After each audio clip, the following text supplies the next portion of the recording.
जीवा नंदिनी बिमार पडल्यामुळे खूप पॅनिक झालेला असतो आणि आता तो लगेच आर्याला घेऊन निघणार असतो घरी जायला. इकडे मानिनी खूप रडवेला चेहरा करून नंदिनीला म्हणत असते, अगं बाळा उठ ना.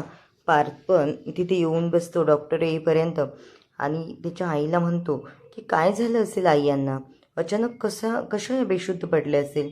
आता लगेच डॉक्टर येतात तर पार्थ त्यांची बॅग घेतो आणि त्या डॉक्टर नाडी चेक करणारच तेव्हाच आर्या येते, कारण ती प्रेग्नेंट आहे हे यांना डॉक्टरांना कळू द्यायचं नसतं. त्यामुळे आर्या म्हणते, मी चेक करते तिला, मी तिची फॅमिली डॉक्टर आहे. तर आर्या चेक करायला जाते आणि म्हणत असते, अरे जीवा काही नाही, तिने खूप स्ट्रेस घेतला आहे त्यामुळे तिला चक्कर आली, असं काही नाही आहे. पण आता नंदिनी प्रेग्नेंट आहे हे कुणाला कधी कळेल हे पुढील भागामध्ये बघायला भेटेलच. पण आर्याला जीवा तिथून उठवतो आणि नंदिनीचा हात घट्ट हातामध्ये धरून घेतो. आणि जेव्हा ती आश्रमामध्ये होती, याची लव्ह स्टोरी सुरू झाली होती, तेव्हा आर्याने जीवानी जी कविता नंदिनीसाठी म्हणली होती ती कविता तो आता म्हणतोय. आता आर्याचा खूप जळफळाट होतोय, कारण तिचं प्रेम जडलं आहे आता जीवावर आणि त्यामुळेच तिला खूप वाईट वाटतंय. तो म्हणत असतो, अगं नंदिनी उठ ना, मला तुझ्याशिवाय नाही राहत ग, हे प्रेम माझे वेडे, अशी कोणती तरी कविता तो म्हणत असतो. आता ती कविता पूर्ण म्हणत असताना त्याच्या भावना अगदी अनावर झाल्या आहेत, त्याच्या डोळ्यात अगदी पाणी येतं. आता आर्याला कसं तरी वाटतं की एवढं काय महत्त्वाचे आहे नंदिनी याच्यासाठी. पण जीवाला माहीत आहे नंदिनीने त्याच्या आयुष्यात आल्यापासून काय काय कॉम्प्रोमाइजेस केलेले आहेत, काय काय गोष्टी सहन केलेल्या आहेत हे त्याला माहीत आहे. त्यामुळेच तो तिचा हात आता डोक्याला लावून रडत असतो आणि नंदिनीला त्याचा हाताचा स्पर्श जाणवतो आणि तिला जाग येते. जाग आल्याच्यानंतर जीवा, मानिनी हे सगळेजण खूप खुश होतात. आर्याला एवढा फारसा फरक पडत नाही. आता पार्थ त्या डॉक्टरांना सोडवण्यासाठी बाहेर येतो आणि त्याला असं वाटतं की डॉक्टरांनी सांगितलंय नंदिनी प्रेग्नेंट आहे आणि तिला डिहायड्रेशन झालं असेल, पावसाळ्याचे दिवस आहे ना, पाणी पण जास्त प्यायला हवं. आता तो हे लॉजिक त्याच्या काव्यासोबत लावतो आणि तो म्हणत असतो काव्याला पण हे सगळं फॉलो करायला हवं, कारण काव्या पण प्रेग्नेंट आहे, त्याही फारशी काळजी घेत नाही. त्यामुळे आता पार्थ तिच्याकडे खूप लक्ष देणार आहे. ती केव्हा पाणी पिते आणि किती पाणी पिते, जेवते केव्हा, तिच्या वेळा, सगळं काही तो बघणार आहे. आणि तो विचार करत असतो की आता मी हे सगळं काव्याला सांगतोच. नंतर काव्या येते आणि तो काव्याला सांगत असतो, हे बघा ही स्टीलची बॉटल आहे, ही मी भरून ठेवलेली आहे. तुमचा स्टडी करत असताना सुद्धा तुम्हाला जेवढं काही पाणी प्यावंसं वाटेल तेवढं पाणी पीत जा. मला जर ही बॉटल भरलेली दिसली तर मग बघा. काव्या म्हणत असते, अहो देशमुख, मी करते ना व्यवस्थित फॉलो, आणि मी आजपर्यंत प्रेग्नेन्सीमध्ये तुमचं कोणतीच गोष्ट ऐकली नाही का. पण काव्या लहान मुलांसारखे ऐकते, आता ती जास्त हट्टीपणा करत नाहीये. तेव्हा पार्थ म्हणतोस, तुम्हाला माहिती आहे काव्या, पण ही सांगायचं माझं काम आहे, त्यामुळेच मी तुम्हाला सांगतोय. आता काव्या म्हणत असते, हो देशमुख. आता हे सगळं रम्या इकडून बघत असते आणि रम्याला यांच्यामध्ये भांडण झालेलं हवं असतं, त्यामुळे ती आता यांच्यामध्ये भांडणं कसे होईल याचाच विचार करत असते. इकडे पार्थ ती बॉटल देऊन झाल्याच्या नंतर काव्या स्टडी करायला निघून जाते आणि त्याच्या हातात एक पुस्तक असतं. ती स्टडी करताना तिला असं वाटतं, ती म्हणत असते, देशमुख तुम्ही जरा अति करताय असं नाही वाटत का. पार्थ म्हणत असतो, अहो काव्या, अति काय आहे त्यामध्ये, मीही एक बाळाचा बाबा होणार आहे आणि मला तुमची प्लस बाळाची जबाबदारी स्वीकारायची आहे, त्यामुळे माझं हे कर्तव्यचा मी समजतो. आणि आता ती निघून जाते. इकडून रम्या बघत असते, बापरे पार्थ किती काळजी घेतोय काव्याची. आणि रम्या आणि वसवात्याला यांचं काही सुख बघवतच नाही, यांचं हे नेहमीच झालेलं आहे. आता जीवा नंदिनीसोबत बोलत असतो आणि म्हणतो, नंदिनी काय झालं होतं ग. नंदिनी म्हणते, अहो काही नाही एवढं. जीवा म्हणत असतो, अगं मला माहिती नाही का, आता हे सगळं आपल्या बाळाचं हे ते सुरू आहे, या सगळ्यांचा खूप स्ट्रेस घेतला आहे तू, त्यामुळेच हे सगळं झालं ना तुझ्यासोबत. पण आता नाही, आता मी तुझी खूप काळजी घेणार आहे. तू मला नाहीही सांगितलं ना नंदिनी, मला तुझ्या मनातलं आता कळायला लागलंय. माझी नंदिनी खूप गोड आहे, तिला असं ना सारखं असं तिच्याबद्दल वाईट झालेलं हे ते आवडत नाही, तिला सहन होत नाही, सहनशक्ती खूप कमी आहे माझ्या नंदिनीकडे.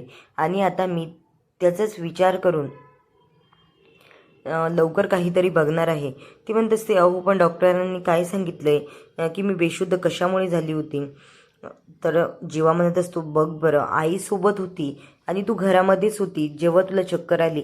बाहेर असती तर काय झालं असतं, तुला कुणी हॉस्पिटलाइज केलं असतं किंवा किती परेशानी झाली असती सगळ्यांची. असं मी तुला आता एकटीला सोडणारच नाही आहे. नंदिनी म्हणत असते जीवा पण हे सगळं करत असताना तुम्ही आर्याच्या खूप जवळ जाताय याचंच मला खूप टेन्शन येत आहे. जीवा तिचा हात हातात घेतो आणि म्हणतो अगं बाई मी तुला सोडून दुसऱ्या कोणत्या बाईचा विचारच करू शकत नाही नंदिनी. आजपर्यंत तरी मी तुला कोणत्या गोष्टीला तुझं अवॉइड केलं नाही आणि करणारही नाही. हे सगळं ऐकून नंदिनीला पण रडायला येतं आणि ती म्हणत असते जीवा मी लकी आहे, मला तुमच्यासारखा नवरा भेटला. पण काही गोष्टी ना अगदीच मनाविरुद्ध घडल्यामुळे ना खूप वाईट वाटतं कधी कधी की आपणच काय एवढं हे केलं असेल की आपल्यासोबत हे सगळं घडतंय. आणि जीवा म्हणत असतो नंदिनी तू तू त्याचं टेन्शन घेऊच नको ना. मी जे सांगतोय ते कर, फक्त तू आराम कर, टेन्शन घेऊ नको, माझ्यावर सोड काही गोष्टी. आता इकडे लायब्ररीमध्ये काव्य येऊन बसते आणि तिला पाणी प्यावंसं वाटतं. ती पूर्ण बॉटलमधलं पाणी संपवते कारण तिला आता देशमुखचे रूल्स फॉलो करायचे आहेत. मानिनी इकडे येते. मानिनी म्हणते अगं काय एवढं काय एवढं पाणी पित असतात. ती म्हणत असते अहो नाही आई, तहान लागली होती मला. मानिनी म्हणत असते मग हळू प्यायचं, थांबून थांबून प्यायचं, एकदमच एवढं पाणी पिलेलं चांगलं नसतं बाळा. आता मानिनी तिला खूप बाळासारखी जपते, म्हणजे ती दोन्ही सुनांना खूपच जीव लावते. मानिनी खरंच खूप ग्रेट सासू आहे. इकडे रम्या बघत असते आणि रम्या बघते हिने सगळं बॉटलमधलं पाणी पिऊन घेतलेलं आहे आणि ती म्हणत असते आई मला ना थोडी हुरहुर लागली आहे. तर इकडून रम्या ऐकत असते आता ही मामींना काय असं सांगते. मानिनी म्हणत असते अगं बाळा काय झालं होतं माहिती का, आज ना खूपच टेन्शन आलं होतं मला. ती म्हणत असते काय झालं घरामध्ये. मानिनी म्हणते अगं नंदिनी बेशुद्ध झाली होती आणि खूप टेन्शन आलं होतं मला. आता काव्या घाईघाईतच नंदिनीला भेटायला निघून जाते. तेव्हा रम्याला आता चान्सच सापडतो. आता ही बॉटल खाली झाली आहे का, परत ती आता बॉटल भरून ठेवते म्हणजे पार्थ काव्यावर चिडेल आणि त्यांच्यामध्ये वाद निर्माण होईल. आता जे गुरुजींनी बाकीच सांगितलं होतं ते आता खरं व्हायला लागलंय हळूहळू. तर आता काव्या नंदिनीसोबत बसते आणि म्हणत असते ताई काय झालं ग, एवढा कसला स्ट्रेस घेतीये तू, जीवाने तर काही केलं नाही ना. जीवा कान पकडतो आणि म्हणतो नाही रे बाबा मी काहीच केलं नाही. आणि तरीही नंदिनीला वाटत असेल माझी काही चूक आहे. तर हे बघ काव्या मी कान पकडतो. नंदिनी म्हणत असते अगं नाही ग काव्या, जीवा खूप चांगले आहेत पण मला जसं थोडंसं अनकम्फर्टेबल फील होत होतं त्यामध्येच मी काहीतरी विचार करत होते आणि लगेच मला चक्कर आली. काव्या म्हणत असते अगं ताई घरात कितीतरी जण आहे, असं नाही करायचं ना तू. काव्या जेव्हा तिचा ॲक्सिडेंट झाला होता आणि पार्थने तिला खूप मदत केली होती, खूप काळजी घेतली होती, आता तेही रम्या आठवत असते. आणि रम्याला असं वाटतं आता पार्थ तिच्यासोबत भांडला म्हणजे खूप बरं होईल. आता ती बॉटल परत भरलेली दिसते तेव्हा पार्थ काव्यावर चिडतो आणि म्हणतो तुम्हाला मी काय सांगितलं होतं, पूर्ण पाणी पिऊन घ्यायचं, तर तुम्ही पाणी पिलाच नाहीत. आणि तिच्या हातामध्ये पुस्तक असतं. तो म्हणतो ते ठेवा बरं आधी, आधी बाळाची काळजी घ्या, अभ्यास नंतर होईल. हे बघा बॉटल अजून भरलेलीच आहे. आणि ते पुस्तक ओढताना ते बुक फाडतं. इकडून रम्या बघतच असते आणि ती म्हणते यस असंच पाहिजे होतं, यांच्यासोबत असंच व्हायला पाहिजे आणि मी जो प्लॅन केला तो सक्सेसफुल झाला.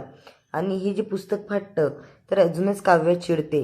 आता यांच्या दोघांचे भांडणं खूप विकोपाला जाऊ नये. आता मालिका खूप छान ट्रेंड घेतीये त्यामुळे बघण्यासारखं.